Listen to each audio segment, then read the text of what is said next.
First of all, thank you for having me. It's always fun to meet skeptics because I'm like the opposite of a skeptic, right? I mean, I was in a cult for 30 years. So, and it's like a mind control cult, and, you know, they take you away from thinking right away. That's it, you know, like you're not thinking.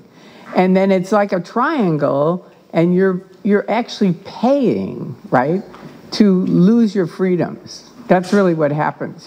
They slowly strip away your freedoms.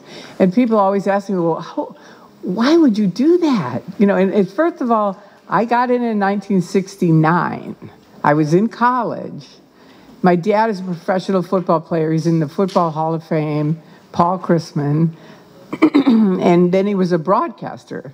And so when he became a broadcaster, I grew up in Park Ridge, Illinois, a suburb of Chicago.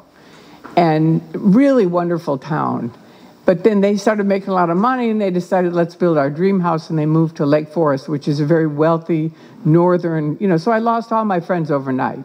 And that changed my life. And I always tell people this, because if you have kids or grandkids, you know, or yourselves, don't ever move when your kids are in high school. Because it just, our whole family, it was just a mess, and my dad died then. He died at 22.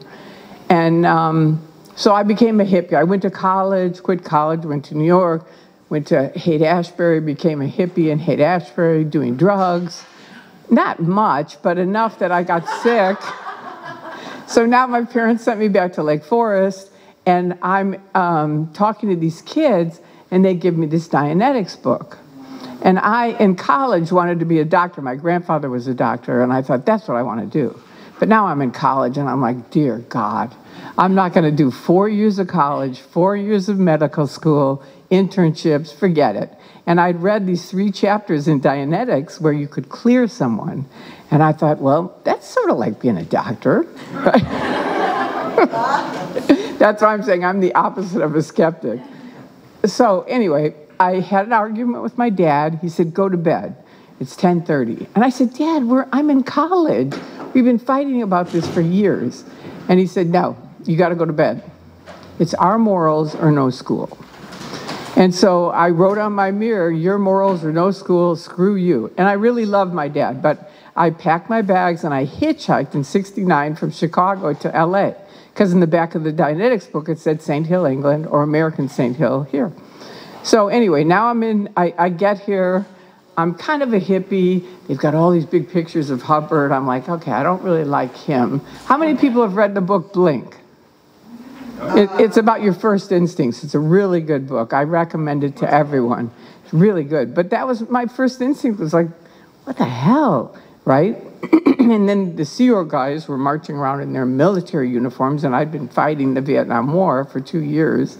So I'm like, this isn't my group, right? And I should have just packed up my things and left, but didn't. So my friend said, just go out to the valley, stay at this guy's house, or go in and ask for John Hildebrand first. So I walked in and I said, I want to talk to John Hildebrand. And they said, you can't. He's on course. He'll call you at 10:30. I said, okay. And again, being a hippie, it's sort of like, this is weird. But I go out to the valley, get stoned with this guy. We're like on the floor laughing and good, you know, just with grass, we're goofing around. And, which I don't think they call it grass anymore, but whatever, I can't remember what they call it. So my friend told me that. Weed, yeah. So anyway, I'm stoned. He calls at 10:35, which, again, I always mention to people because you don't really realize how much time can affect someone. You know, like if he hadn't called me, I would have never been in Scientology. Wow. That's how dramatic that is. So he called me. He said, I'll be out in 15 minutes. And we both said, yeah, right. He's going to drive out to the valley at 10:30. And so we get stoned again, and we're laughing. And now the doorbell rings. And I went, hi. You know, and anyway, long story short, he brings me back to American St. Hill, which is where I hitchhiked to. We stand outside. And back then, there were really thousands of people in Scientology, and really smart people, a lot of professors and writers and musicians and just cool people. And it was fun. It was way different than it is now. So we stood outside, and he said, well, what do you really want to do? And because I said, what about all those pictures? He said, oh, don't worry, that's just Hubbard. What about those Sea Org uniforms, they look really weird. He goes, that's a Sea Org, that's not us. What do you want to do?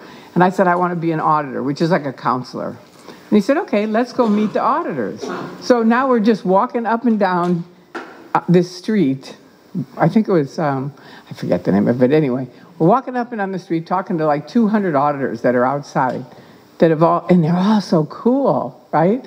And I'm talking to each one of them, and I'm thinking, I love these people. And I remember the second I turned off my critical thinking. I remember it, because I remember thinking, I don't care. I don't care what these people do. I want to be one of them. And that was it. I was in. You know what I mean? And people who write books about cults say they're people like me were a true believer. So I'm like really in. So that's how I got in. I get trained. I have epilepsy.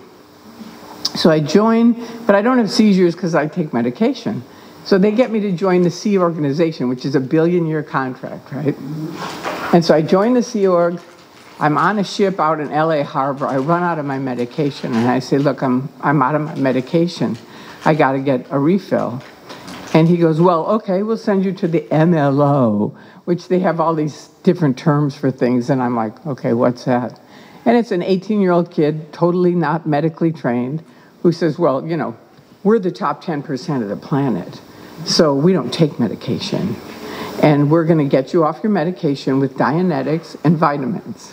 And I'm stupid, you know, I'm 22 years old. Like I said, I wasn't a skeptic, you know what I mean? It was like, okay, you know, it sounds good to me. So I started on this program, and I started having grand mal seizures. And the reason I mention this is because if I get off on things, I can't get back. So I need somebody in the audience that has a good memory who can kind of follow what I'm talking about. Because like a friend came the other day to help me with my computer, and he said, you know, you're amazing.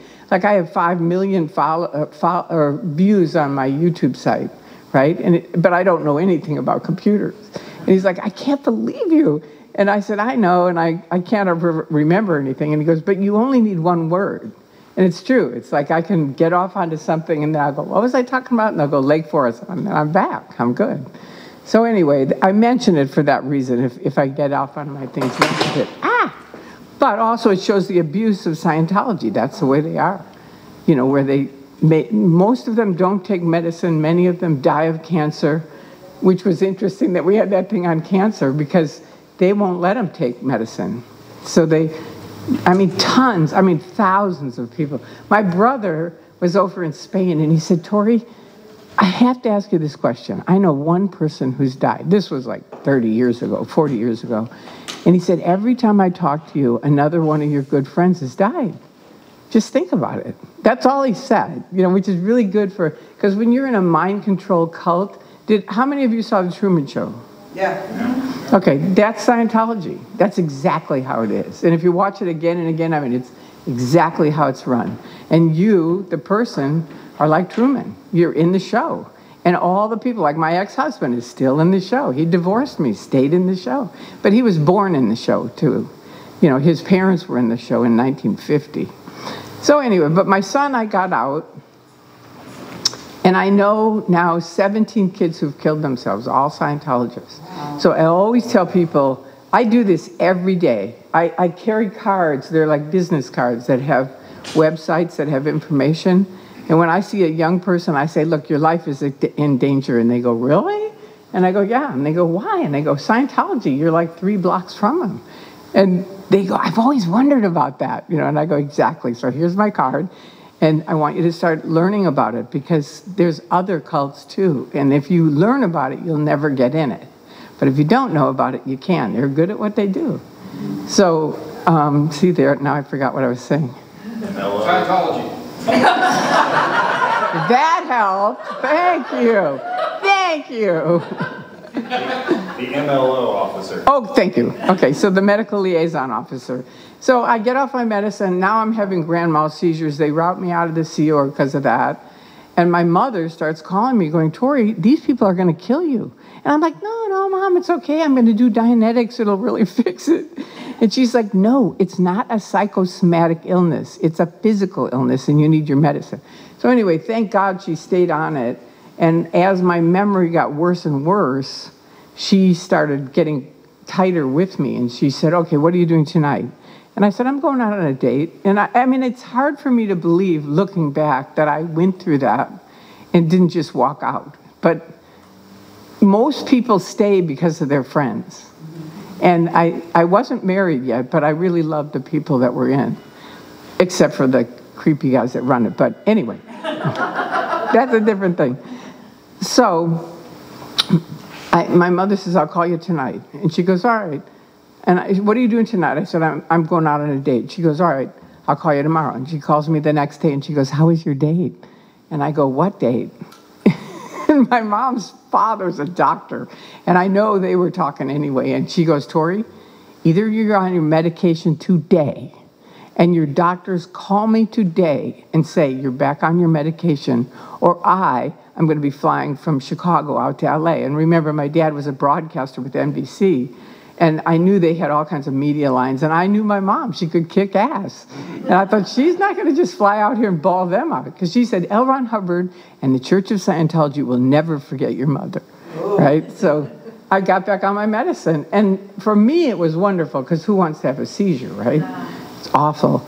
But it was awful because everyone in Scientology treats you like you're a degraded being because you're on medication. Like, how could you be on medication? So anyway, I stay, I get married, I have my son. You know, everything's pretty good, you know, because we're public now. We're not Sea Org, we're just public. And we're kind of going up the bridge to total freedom. It's not really working, but whatever, it is. It is what it is. So now, I roll forward, it's in the 90s, and my auditor, which is like a counselor, says, look, I need your help. These people are on the internet, they're ruining our church. And I said, really?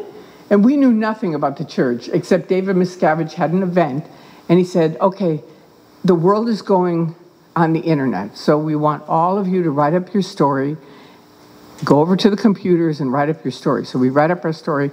They plugged in the Way to Happiness, Narcan on all their little front groups on the bottom, which we didn't know that's what it was. And then they hand you a DVD, and they go, and I go, what's this? And they go, well, put it on your computer. And I go, why would I do that? And they go, well, you have a great story. People are going to want to talk to you. No one ever called me. What it was the net nanny, where it blocked out any critical information. So Scientologists can only see a piece of blue sky. Or now they're just totally self-centered, or censored, where they won't look. They just won't look. They can't look. Because it's a high crime. You have to go to ethics, and it's a big pain in the ass. So he says to me, I need you, and this was kind of, I'm telling you this because it was the major part of my waking up. He says, I need you to open up this phony account. And I say, for what? And he goes, I'm not going to tell you, because if I tell you, they'll get you in deposition, and then you'll be in deposition forever. These are really evil people. And I go, okay, all right, I'll do it. So I go in. He goes, I think you're the only person that can do it, which, of course, they know how to do that. So I get it open, and I come back, and he has a grin like as big as California, right? And I go, what's up? And he goes, you just changed the history of the internet. That's it. And it's like, I say, how can I change the history of the internet when I don't even know what it is, right? At least I had a little bit of skepticism, but not much. So then now they're flying me around the United States of America, opening up phony accounts. And all I have to do is get an email and a password. I'm using a cashier's check to open it up, so nothing can be traced to Scientology, right? And I'm telling you guys this just so you know, this is the darker side of Scientology. Most people in, I'd say 99% of the people in, don't know this side of it. But they knew I was gullible, and they knew I was a true believer, and I would help them out, so I did. So I'm opening up these phony accounts. They're getting more mafia-like. We had lived in Lake Forest, where the mafia, the heads of the mafia in Chicago lived. So I kind of knew the mafia, and I hated David Miscavige. Hubbard had died, and Miscavige took over. And I thought, you know, it's not beyond Miscavige to hire the mafia to kill these people on the internet, right? That's my thinking. So I think I better go look, because I haven't looked and seen what they're doing. And this is back in 99, 2000, and they had alt-religion Scientology, which is all a, are you guys interested in this at all? Okay. All of this is amazing. Okay. I feel like, maybe I'm like really too weird. I am weird. That's what I always tell people. Just trust me on that. All religion Scientology is the first time I heard about you. Pardon me? All religion Scientology is the first time I heard about you. And that's all linear. I don't know if you guys were ever on those sites. It was back with Usenet and stuff like that. But it was all linear. They didn't have websites and all this stuff. It was all like one topic. And Scientology's idea, I found out, was if they could drive the topic down onto the second page, no one would read it, which is kind of true. Yeah. Very few people do read the second page. And so somebody would come on. Now remember, I'd opened these 10 accounts for my auditor, Bill Yachty. They knew if the Office of Special Affairs, which is their PR and legal and really their dirty tricks department, they knew if they asked me to do it, I wouldn't have done it.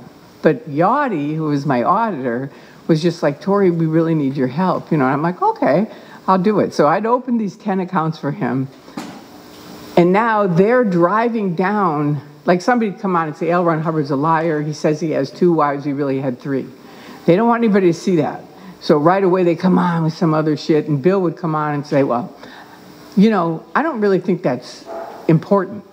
And nobody would say anything. So now he'd come in as Mary Sue and he'd say, why are you talking about L. Ron Hubbard? This is so boring. Anyway, he just kept coming on as another identity until finally a real critic would come on and go, well, I think, you're talking about golf. I'm a golfer. I think this is an important topic to take up. And he'd be like, bingo. Okay, we're good. Because now they're all the way off Scientology onto golf. Do you see what I mean? That's their whole goal. Do you get it? Yeah. You're not sure? Push the topic down so that the critical stuff that they don't want you to see is down here. Yeah, they're pushing it down. Put the other stuff at the top, so that when new users look at it, they're only seeing the stuff that is. They're not seeing the criticism. They're not going to page. It's like a chat. And they had 3 goals. As they drive down in the chat, you're not seeing it. Yeah. Oh, thank you. Okay. Yeah, and they had 3 goals. One was distract off of Scientology, L. Ron Hubbard, David Miscavige, right? They didn't want anything talked about that. So that would be the 10 identities going, I played golf today, or, whatever, anything. I baked a cake today, and other people would go, well, I love to bake too. And it's like, good, now we're off onto baking. Do you see what I mean? Yeah, I do, yeah. Okay, the second one is divide and conquer. And they are doing that to this day, where people are fighting with each other, that are people that are out of the church, but they're still working on it. And I've talked about it for 23 years, telling people about this, but, you can lead a horse to water, you can't make them drink. And the third one is just slime the area. And I said, why would you do that? I just found this out right before I left. And he said, who's going to want to post somewhere where it's all just junk? And I said, yeah, that's the point. So those are their 3 goals of OSA as far as the internet. That's what they work on. So anyway, I'm opening these accounts. They're getting more mafia-like. I'm thinking maybe Miscavige is a mafia guy, because I don't know him. I'd never met him. And I thought maybe he's really from the mafia. And so I go on ARS thinking, I'm not with them. What happened was I had called up and said, look, I can't do this anymore, Bill. I've got to go back to work. And he said, okay, no problem. Just meet us at this apartment in Glendale. And I think, okay, now these are all people I know, right? So I walk in, it's all men. They're all big men. It's real dim lights. I'm the only lady. I walk in. Normally they're like, Tory, hi. They're all like this, hello. And I'm like, okay, something's weird. And Bill isn't there, right? Oh. And so I'm thinking, okay, where's Bill, right? And all of a sudden, bam, the door slams open, and Gavino comes walking in with Bill, and he goes, I warned you about her. I warned you about her. And this is my best friend, right? And my auditor. I'm like, he warned you about what? And they just pounded me for like 2 hours. Like, what are you going to say? Who would you tell? And I honestly, at that point, I had no intentions of saying anything to anyone. I was just going to leave. That was it. Done. But no, they had to keep picking on me. And I finally just burst out crying, ran out. Bill came running after me. I knew he realized I fucked up. And pardon my language. But anyway. Say whatever you want. Okay. But anyway, he came after me. I jumped in my car. I said, get away from me. And I drove home. I'm crying. My husband has been in and out of town because he's like a salesperson on the road. So he's home now, and he's like, why are you crying? And I said, I can't tell you.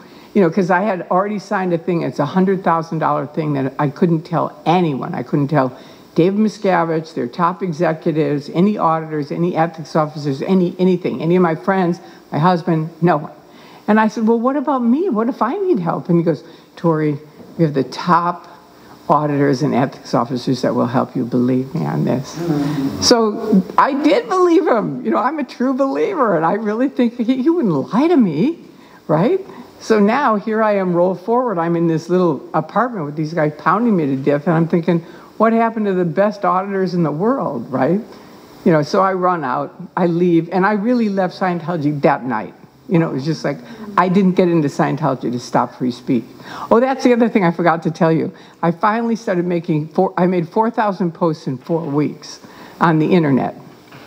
And one of them, thank God, I finally looked, and it was all baking recipes. And in between the baking recipes were critics saying, I didn't say that, Scientology is changing my words. And I thought, I didn't get into Scientology to stop free speech, and that's why I called Bill and said I can't do it anymore, because of that, seeing them changing free speech.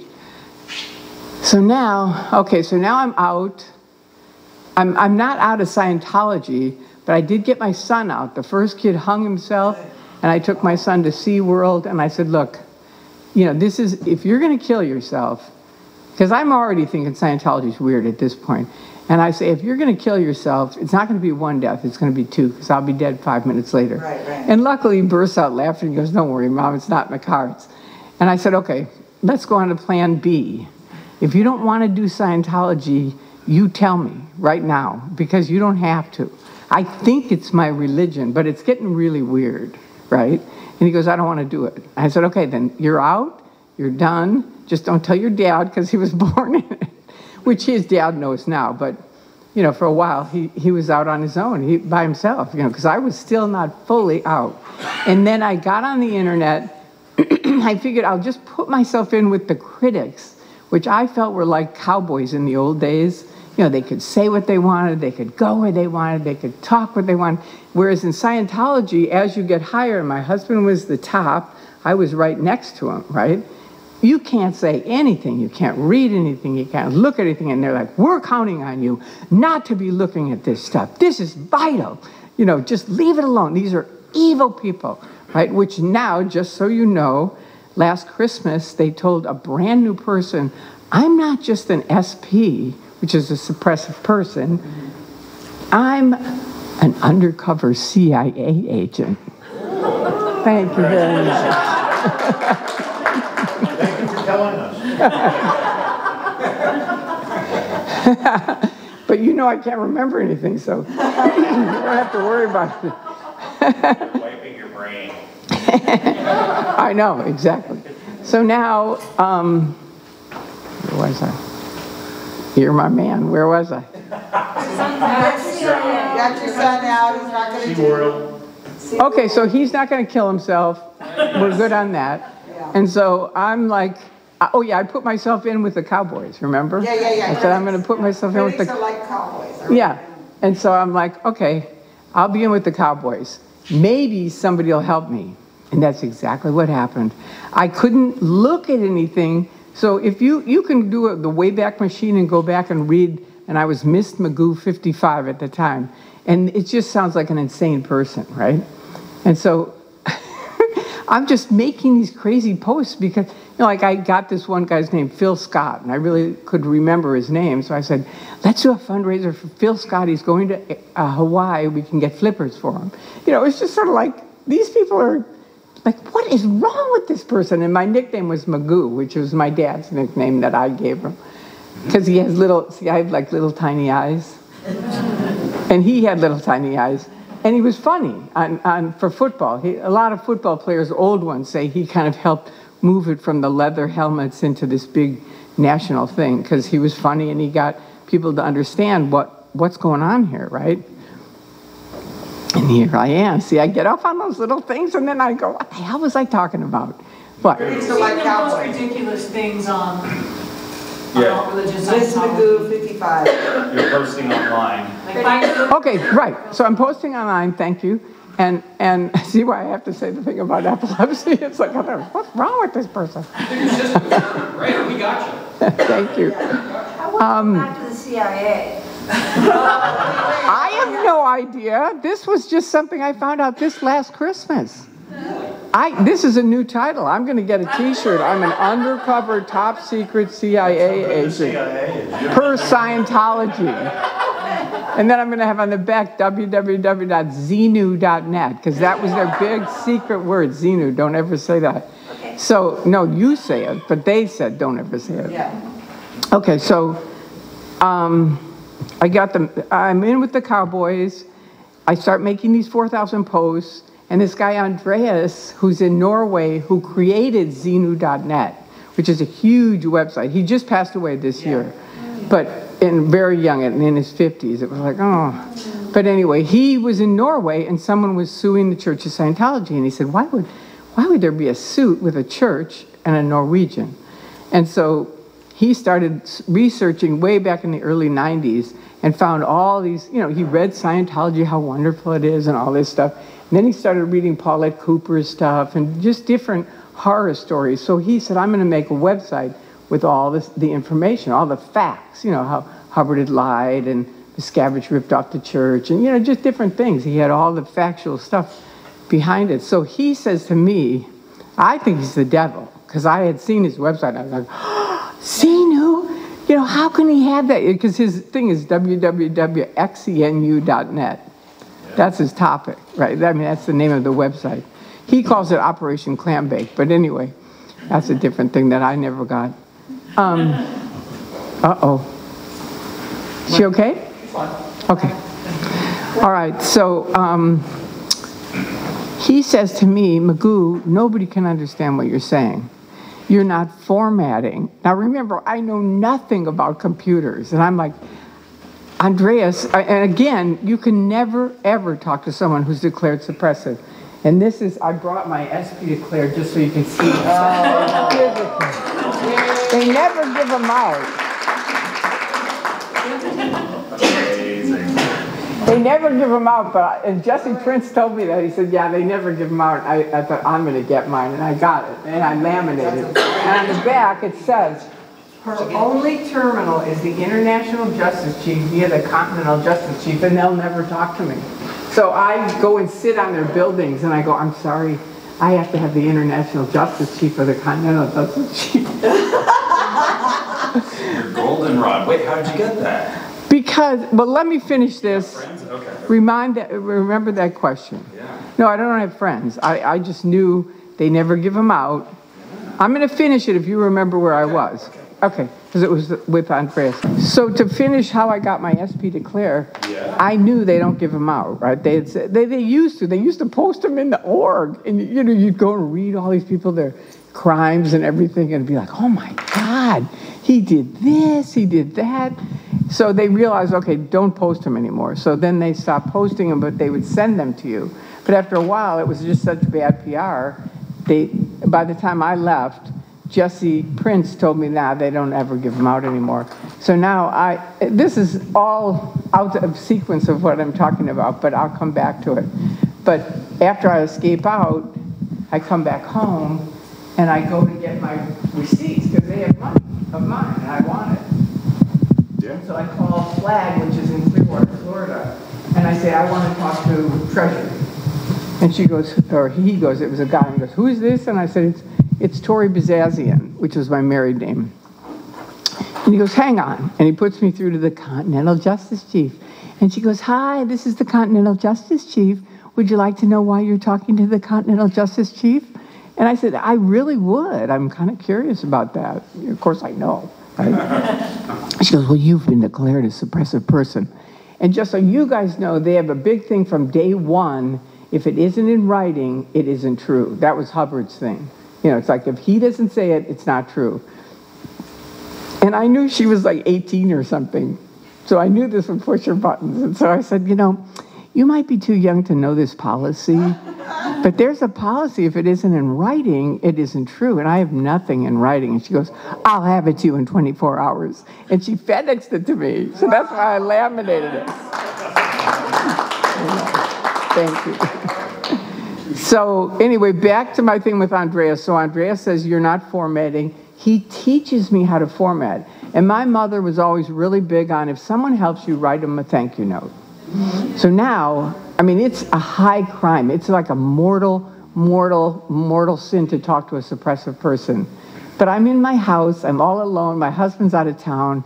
There's a little blue link, which is an email link, right? And I kind of look around like, is anybody going to see me? And I think, they're not.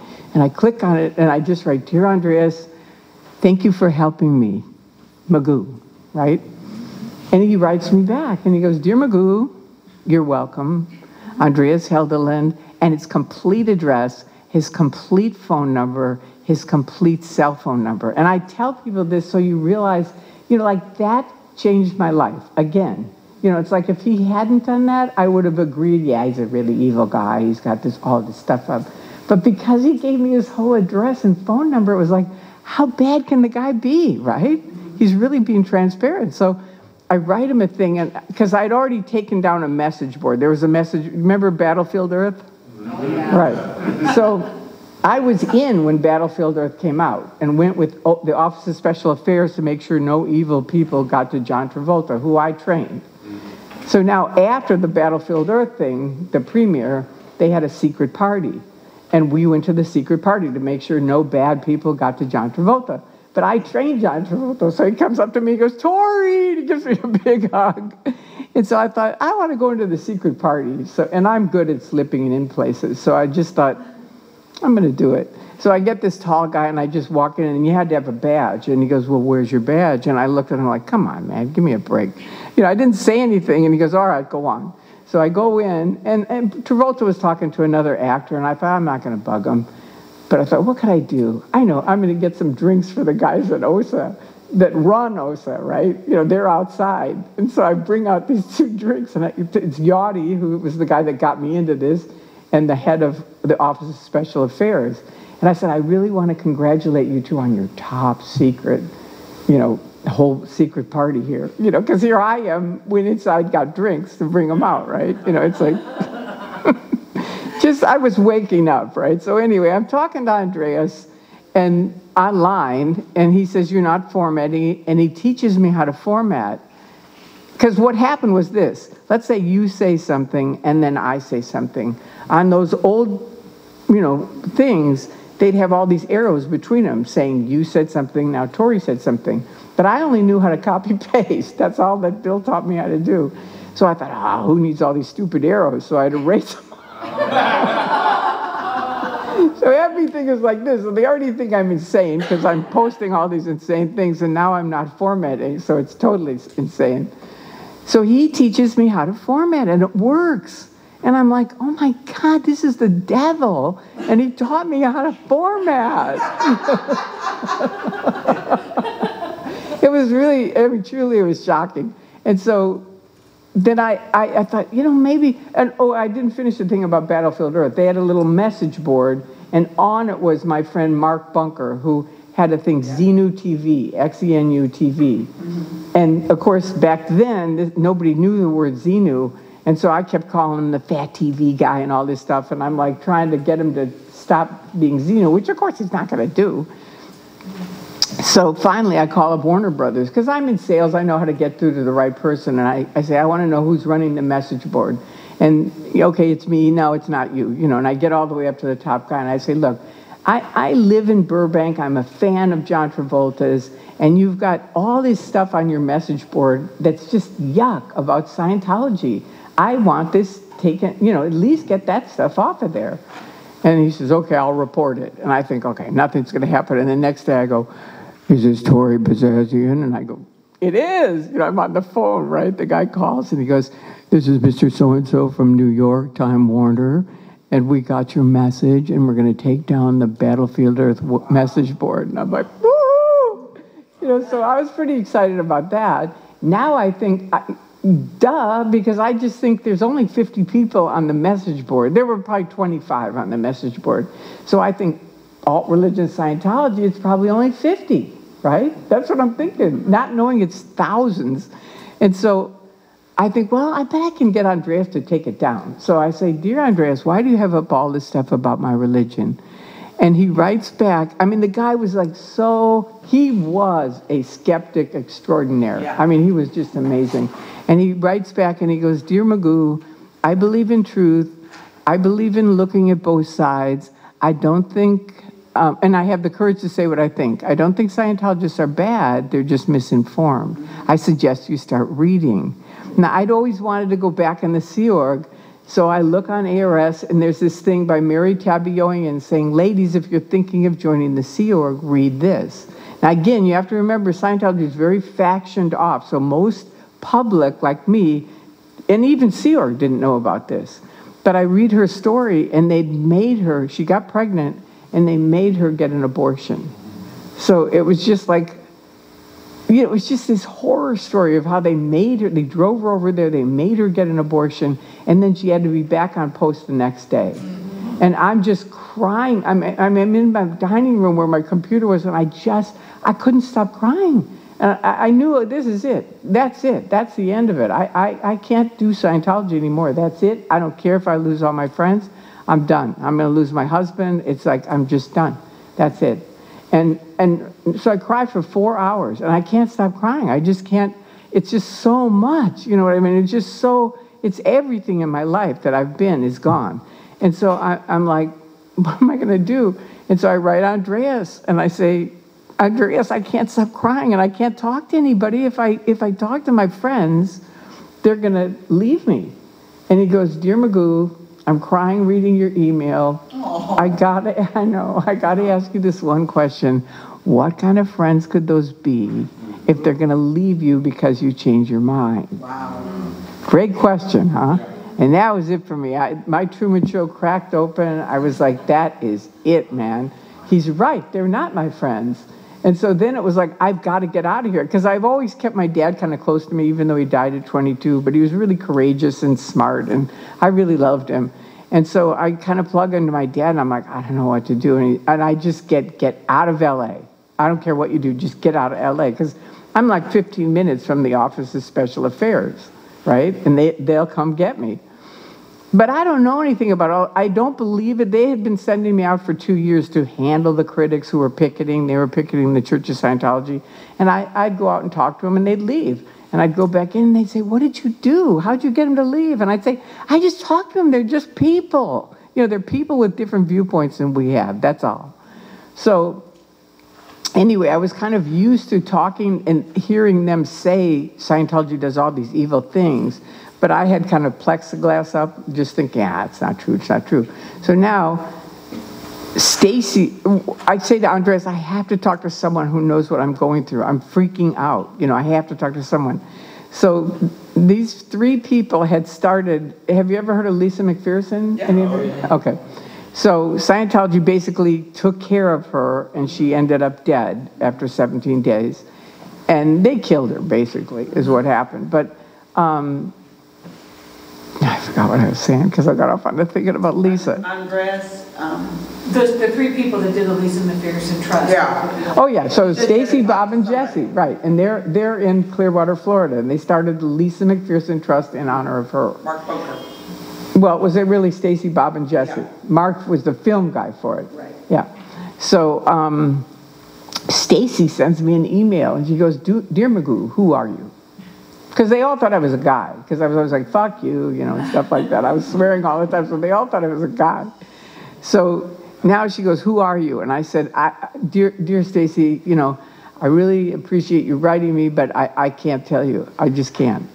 You know, you have to remember back to when you woke up. I mean, because I didn't know maybe she's OSA, right? How do I know? So I didn't trust her. So I was like, I can't say. So this is an important thing. She goes, "Dear Magoo," I get an email, and it's from Stacy Brooks, and I think, she's going to help me. And imagine I'm all by myself, and I'm like, she's going to help me. And so I open it up. You know, it's an email. I open it up, and it goes, "Dear Magoo, sorry we can't help you." Stacy Brooks. And that was it. And it's like, I realized, you know, there are points in your life where you're up on a cliff. You know, I felt like I was like 1,000 feet up, nude, and way at the bottom was this little sign that said, you might make it if you jump. So I thought, you know what? I got to make the leap. And I have a big sign in my house that says, leap and the net will appear. Isn't that a good thing? So I made the leap, and she called me. She goes, Tory, we used to audit together. You know me. You know what I mean? It was just, I was like, it's so great. And she goes, what do you want to do? And I said, I don't know what to do. I'm like, you know, just flipped out. And she goes, well, why don't you come visit us in Clearwater? And I said, I can't afford it. And she goes, we'll fly you there. And Bob Minton, who helped start Lisa McPherson, was a multimillionaire. So Bob gets on the phone, he goes, look, I'll get you a ticket. And I didn't even know about electronic tickets back then. This is in 2000, July 2000. And so he goes, just go to LAX, or maybe it was Burbank, I can't remember. But anyway, he goes, just go to the airport, there'll be a ticket there, and that's it. No, it was LAX, because it was a long ride, I remember. Yeah, so we go. So I think, okay, I call a van, okay, I'm going to leave at 8:30 in the morning, and I'm there, I'm all ready with my little suitcase and stuff, and 8:30 in the morning, nothing. And 8:45, nothing. And so now I call the van, and I go, what's the deal? Like, where's my van? And they said, oh, somebody anonymously called and canceled your van.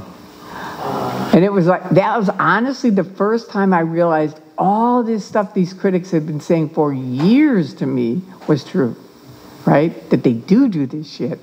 So now I finally start calling around, and coincidentally on a Wednesday, everything to go to the airport is booked, which they probably booked it all, right? So I couldn't get out there. So I'm a very determined person when I get my mind set to it. Excuse me. So I get a van, we get out to the LAX, and now the plane's canceled. And I think, can Travolta cancel a plane? You know, I'm like way out of my league, right? So I walk in, and Stacy had said, bring a phone. And this is like, we all have phones now, but back in 2000, we had those little flip phones. It was like an emergency phone. In case you're in an emergency, have a phone. So she had said, bring a phone. And I said, Stacy, they don't do stuff like that. And she said, Tory, we used to run these programs. We know what we're talking about. Bring a phone. So I bring my little flip phone thinking she's crazy. She's making it up. You know, it's not that bad. But now I'm inside LAX, and up comes these, you know, I hear the high heels coming down the way, and it's the vice president of the Church of Scientology. And she's like, we know where you're going. You're not going there. And I get on my little cell phone. I go, Stacy, the vice president is here. And she goes, okay, do not set down the phone. I'm going to put Jesse on. And Jesse gets on. Jesse used to help run the Church of Scientology with Miscavige. He's a really cool guy. And he goes, all right, listen to me carefully. Do not set down the phone. No matter what you do not set down the phone. If you go to the bathroom, don't set down the phone, because they'll get you. And I said, okay. And so he goes, we're going to get you another ticket. So now I'm kind of going, I have to get on a van, and I figure if she's going to follow me, she can carry my stupid luggage. So I say, here, you carry my luggage. I got to get on the van. So now the vice president is walking along behind me. And I get on the van, and I think, you know, you've seen all these movies where someone says, I'm escaping from a horrible thing, like Tina Turner, shit like that. So I think, maybe this guy will help me. So I go, look, I'm escaping from a cult, and she's the vice president. Can you help me? And he goes, do you want to get on the van or not? It was such a bummer, but I got on the van. She got on the van with my luggage.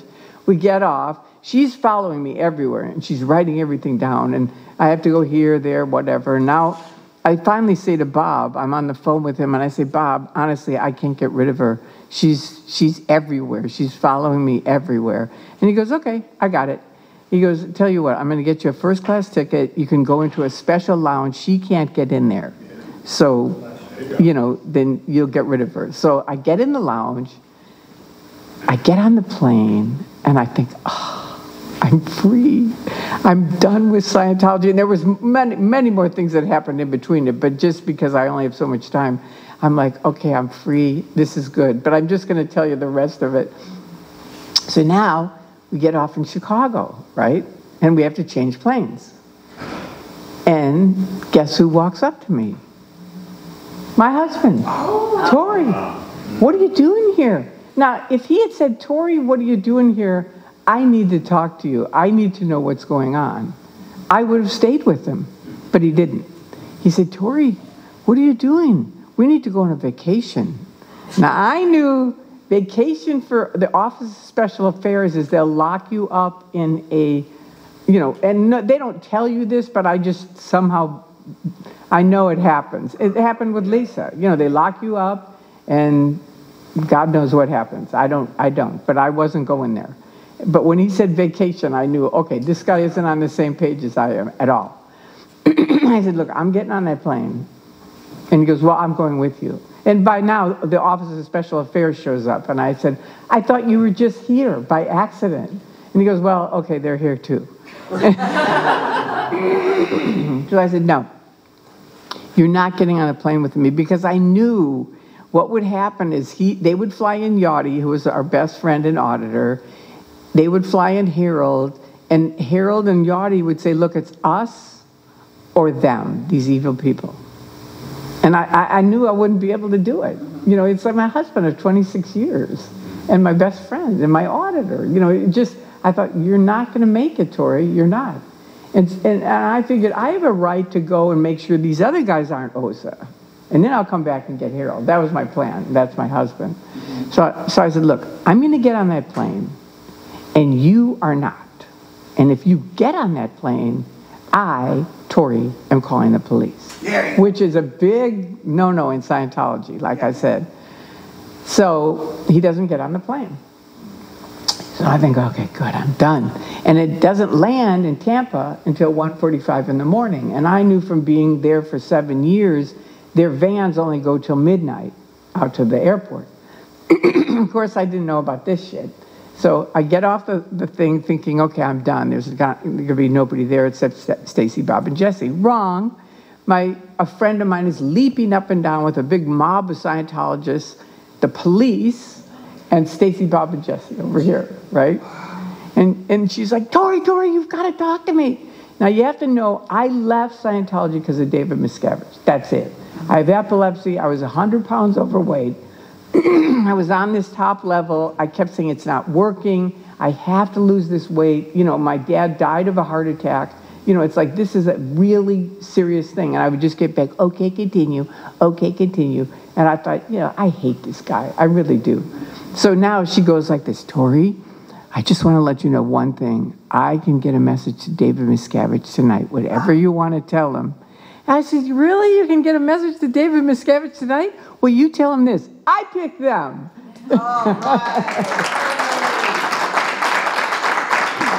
So it's almost over. So the police all go, stand back. She has to pick. That's when I picked them. And then the police escorted us out. And that was, nice. I've been an activist ever since. They, in that trip that I've just told you now, turned me from I'm not going to talk. Because I called Stacey. I said, I'm not going to speak out. I'm not going to picket. I'm not going to make videos. I'm not going to do anything. I'm just leaving under the radar.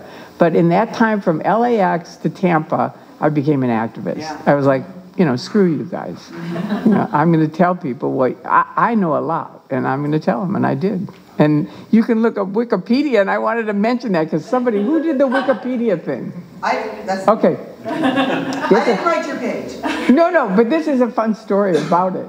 But we just rewrote Andreas's just before he died.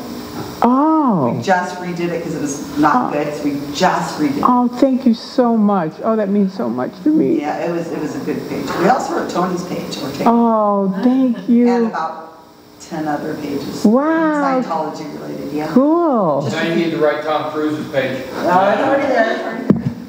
Well, Wikipedia would call me every month. Okay, this happened, what's the backstory? And I would tell him. Oh, somebody. It was the same guy all the time.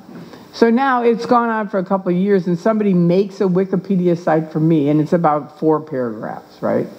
But I'm noticing it's being whittled down. And I know because of the top secret accounts, they're going onto Wikipedia and editing it. Yeah, this was when it was just four paragraphs. We'll take care of that. No. Listen to what happened. Oh, yeah. Listen to what happened. I'm telling you, they picked the wrong person. They always do, right? You know, they should have just let me go. I would have been fine. But anyway, they didn't. And this guy keeps calling, and I give him the backstory. And finally, I start looking at Hubbard's and the church, and I go, you know what? They're covertly editing Wikipedia. And he goes, okay. You know, he doesn't really care. He just wants the story right then. But after so many years of me saying, look, they are covertly editing Wikipedia, he finally goes, okay, that's it. We're having an investigation, and we want you on it. I said, no. And he goes, why not? And I said, because you're going to decide, I guarantee, that they're covertly editing Wikipedia. And they're going to say, because Tory's on the board, it's all negated. We got to start all over again without her. Right. So I said, you guys do your own investigation and call me and let me know what happened. And the guy calls me and he goes, all right, I want you out at the Aero Theater that we're doing a presentation on how to use Wikipedia. And they have a DVD that they've gotten out to all the colleges, most of the high schools. Now they're going into grade schools on how to use Wikipedia, right? And in the middle of it, it says some people are covertly editing Wikipedia. And it has this big red X, and it goes, the Church of Scientology, banned for life. You know, so I was really happy about that. And I told the guy at the end, I raised my hand because they had Q&A, and I said, just so you know, I opened those phony accounts. so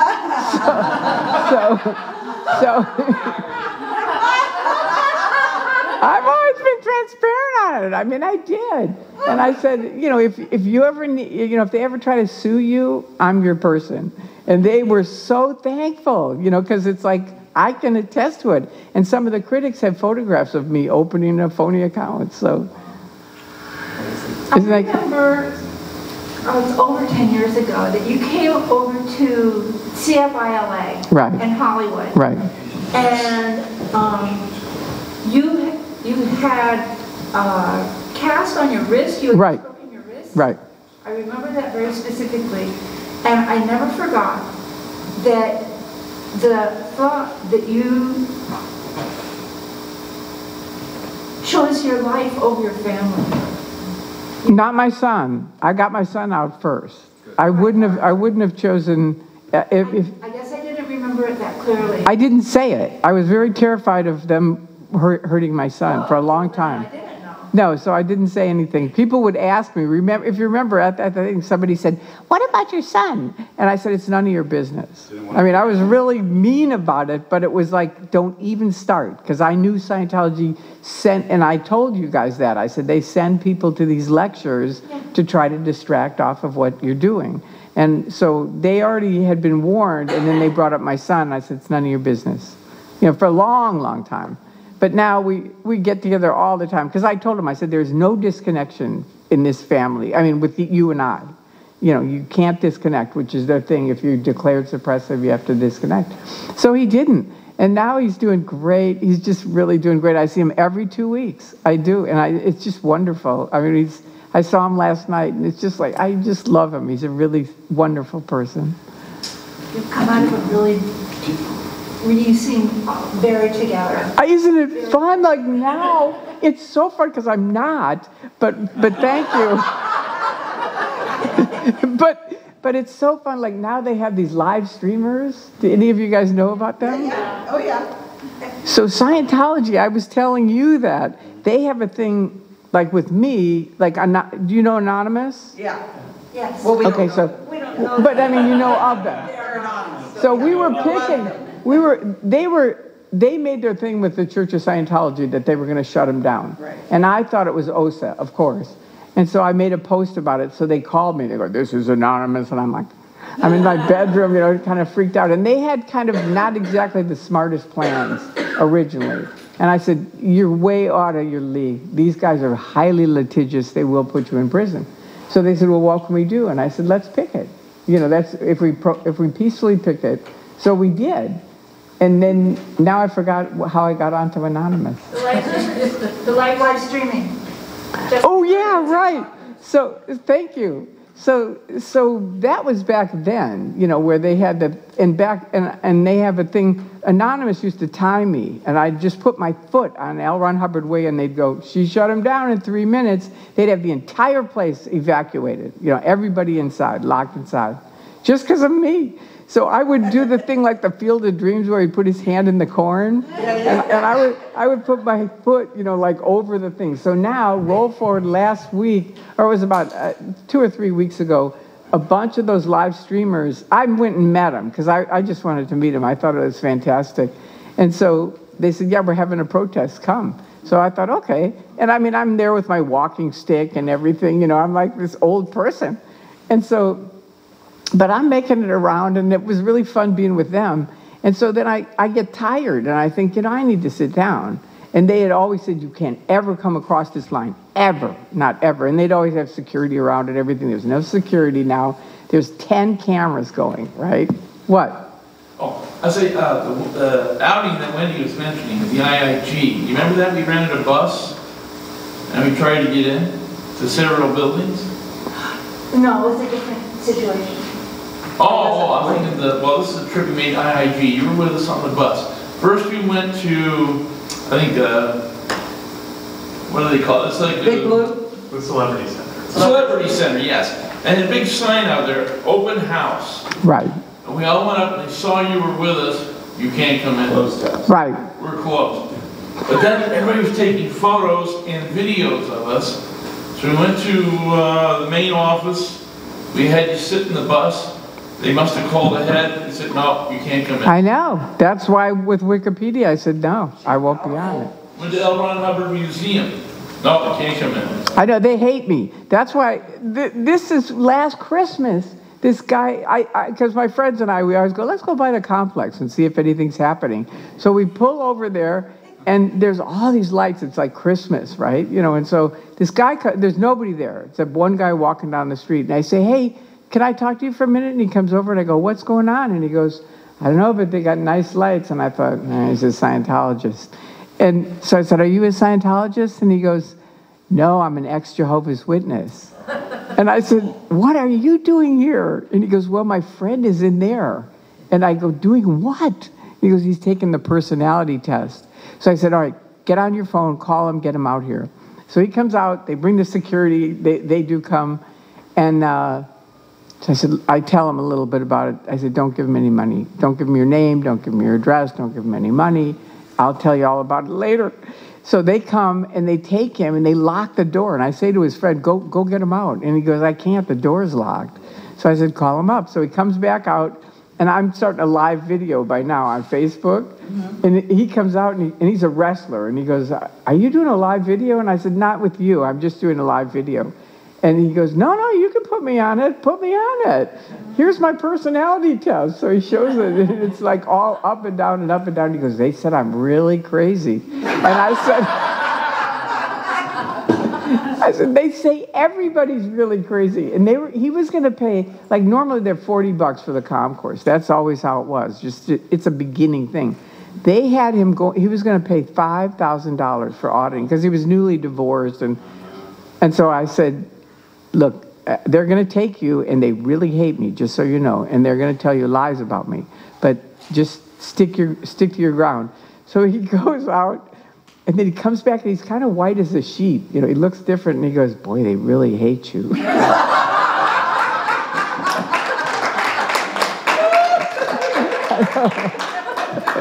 So anyway, just to finish it, I was like, I thought, I got to call him the next day, because it was different than usual. And I wanted to make sure they didn't get to him and give him the $5,000. So I get to him. He goes, nah, I didn't give it to him. I'm going to Japan. And I said, okay, good. And I said, just out of curiosity, like, what did they say to you that, you know, because you looked like you were a little freaked out. And he goes, well, they did say you're a deep cover, undercover CIA agent. So now I say that on all my videos. I am a deep cover CIA agent. You know? Anyway, that's my story. That's wonderful. Thank you. Thank you for listening. Was it okay? Oh, yeah. Okay, good. Did you ever work with Michael Dover or Andrea Morris? I don't think so, but I'm really bad with names. So I might have. I don't think so. What did they do? My understanding is they worked in whatever the Office of Dirty Tricks or whatever that. No, so remember, I was a volunteer. So I wasn't like on staff doing that. No, I'm saying they worked within that office. I know, but they never let me in that office. Okay. See, I just went over to my friend's house. So it was all like Bill. They were the personal assistants of Tom Cruise for a long time. Oh. Now they're the personal assistants of Sky Daily and sort of Earthline. Oh, too bad. I want to make sure, does anybody else have any questions for? We could keep her here for 2 days. I know, and we're not going to do that. We just want to, if you have a few more questions, let's make sure we get them in. So your story was about you escaping the tactics of the church. At what point did you give up on the tech? I think I gave up on the tech way before I escaped out. You know, it didn't work. Remember, I was on OT7 for 7 years. Wow. They came to interview me, their top little kids, and they said, we want to get your wins on OT7. And I said, okay, listen to me carefully. I don't have one win on OT7, not one. And they all turned kind of green. And I said, I have wins on training, but not on auditing. And that was it. So, you know, I was sort of like I started reading 10 books. For 10 years, I started reading like self-improvement, philosophies, you know, just like, you know, anything, not against Scientology, but just that. And I think that stripped off a lot of the mind control. Because these cult experts came to interview me when I first left, and they said, you are the first happy cult member, ex-cult member we've ever met. Wow. Yeah. Do you mind telling us about what happened with your husband? He's in. He won't talk to me. So from that point, never talked to him. He can't, or he'll be declared suppressive. And he's scared of suppressive. So now that I'm a top secret undercover CIA agent, he's probably like, whoa, I'm really not talking to him. Do you think he believes that? Oh, yeah. He believes you're a CIA person? Well, whether that, I know he believes I'm a suppressive person. Suppressive. Yeah. I just wonder if... Yeah. That I don't know. That was a new thing for me at Christmas. So. Yeah. Have you guys divorced or not? Oh, yeah. We had to. You know, he's staying in. He's in Scientology. Well, I didn't know if they would even let you go through a divorce process. That means you'd have to mingle and talk. Well, you had to. Did you ever have any other interactions? But when I came back, just so you know, my entire house was stripped. And this is a thing I always tell people, because you never know what you might say to somebody that could change their life. Right. I went to a party. I saw this lady for one conversation. I never saw her again. I never saw her before. I didn't know who she was. She goes, what do you do? And I said, I don't know. I just escaped out of a cult, which I still say to this day. It's 24 years later. But I use that line all the time because people go, really, a cult? What cult? You know, and it's a great one for young kids. But it is. And I give them my card, and I say, look, they're after you, so, you know, study up on it. But anyway, I go to this party. She goes, what do you do? I said, I don't know. I escaped out of a cult. She goes, well, where do you work? And I said, I don't know. I got to get a job. I lost everything. And she goes, well, where do you live? And I said, I don't know that either. My husband's kicking me out. And she looks at me, and this lady, I'm telling you, she beamed on me. She goes, fuck that. She goes, you have no credit, I guarantee it. Because this is in 2000. She said, probably all your credit's in your husband's name. Right. Nobody's going to rent you a room anywhere. So you are going to be out homeless. You go home and you kick your husband out. Oh, good for her. And I did, but that isn't that great? I mean, it just shows you never know what one thing. At the right time. Yeah, the right thing at the right time, but you never know. Did you ever hear from John Travolta again? What would happen if you saw him? I did see him. I did see him at the Arrow another time. He had another premiere, and I went there, and he gave me a big hug again. I mean, he won't talk to me, do you know what I mean? Because I'm a declared suppressive, but he's kind of on the outside a little bit himself. I know it. He's a good guy. Not like Tom Cruise, who is not. Yes, you. Did you ever meet Leah Remini? Yeah. Yeah, actually, with Danny Masterson's trial, they call them, anyway, one of the women who was raped wanted to meet me. So Leah called me and said, look, she wants to meet you. We're going to pick you up for lunch. You know, you're going to come to lunch with us. So I'm like, okay. And this is kind of weird.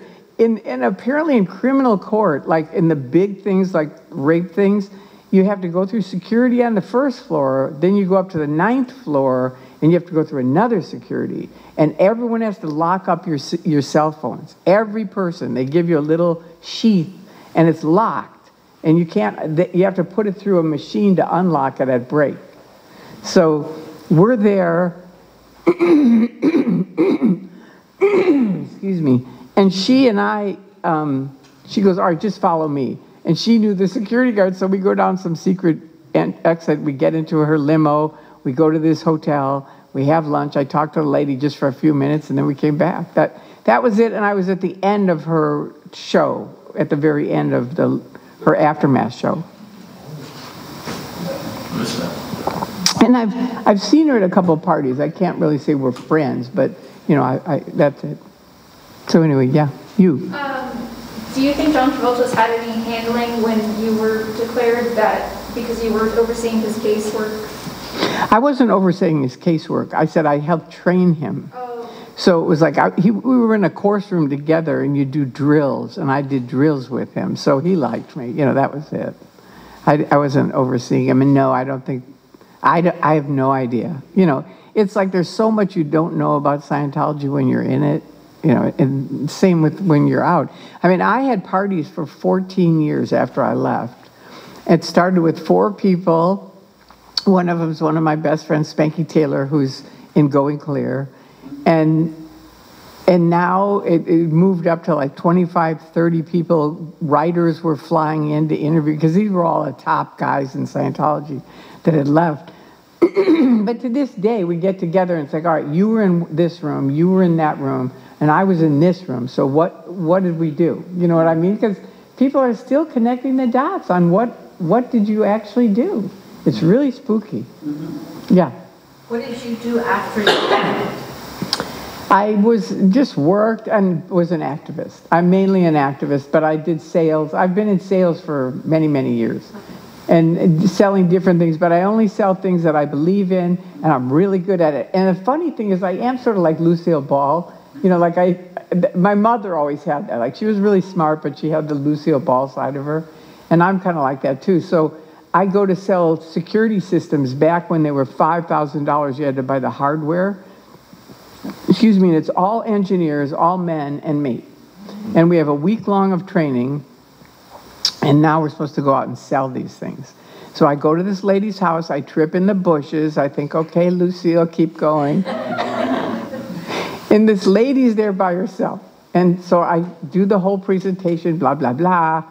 And then I say, well, let me show it to you. And they have a thing where you can just press a button, and it's like Tory to base, Tory to base. And then the bass is supposed to come on. It's like, hello, Tory. And so it proves, you know, see, we're always in touch with you, right?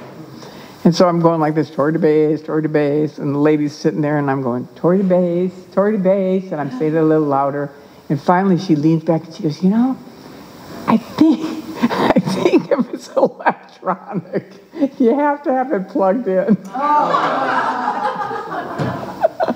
So it's like somehow I make it through, but it's like I'm sort of together in certain ways. I'm very together, but in other ways like that, forget it. But I sold it. I closed her on the whole thing, and they didn't close anything. So every meeting they would laugh at me because I'd say, really, there's a phone in this thing? You know, and they'd all start laughing, and I'd say, you know what? You guys can laugh all you want, because my name is at the top of making money. That's all that matters. I laugh all the way to the bank, but you guys can laugh at me. Good job. Yeah. Thank you. Thank you. Thank you for listening. Thank you for being such a cool audience, too. You were fantastic.